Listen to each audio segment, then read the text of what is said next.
મળતી માહિતી મુજબ આજે સવારે અંદાજે 7:30 વાગે અકસ્માત બન્યો હતો। બાઇક અચાનક સ્લીપ થઈ જતા બાઇક સવાર બંને વ્યક્તિઓને ભારે ઈજા પહોંચી હતી। આ ઘટનામાં મૃતકનું નામ મયુરભાઈ બાબુભાઈ સોનવણી છે, જેની ઉંમર 34 વર્ષ હોવાનું સામે આવ્યું છે। તેમનું ઘટના સ્થળે જ કરુણ મોત નીપજ્યું હતું, તો મૃતક બાઇક વિસ્તારનો રહેવાસી હોવાનું પણ જાણવા મળ્યું છે, જ્યારે બીજા ઘાયલ વ્યક્તિને તાત્કાલિક સારવાર માટે સ્મીમેર હોસ્પિટલ ખાતે ખસેડવામાં આવ્યો છે, જ્યાં તેની સારવાર ચાલુ છે। ઘટનાની જાણ થતાં જ પોલીસ ટીમ તાત્કાલિક સ્થળ ઉપર પહોંચી ગઈ હતી અને આગળની તપાસ હાથ ધરવામાં આવી છે।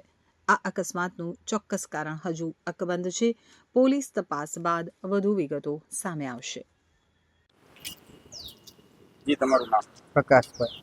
જી, શું ઘટના ઘટી હતી? એક્સિડન્ટ થયું છે, રોડ એક્સિડન્ટ। કઈ તરફ જઈ રહ્યા હતા? એ નાસ્તો કરવા જઈ રહ્યા હતા સરદાર માર્કેટ તરફ, અને રસ્તામાં ગાડી સ્લીપ થઈ ગઈ ને આવી રીતે થઈ ગઈ। તેમની સાથે કોઈ અન્ય વ્યક્તિ હતા? અન્ય વ્યક્તિ હતા, એ પણ હોસ્પિટલમાં છે, એડમિટ છે। સ્લીપ થતા બાદ તેમને ક્યાં દાખલ કરવામાં આવ્યા? એમને ભાઈને દાખલ એક્સપાયર થઈ ગયા ને જગ્યા ઉપર જ, ઘટના સ્થળ ઉપર ઘટના સ્થળ ઉપર જ મોત થઈ ગઈ છે।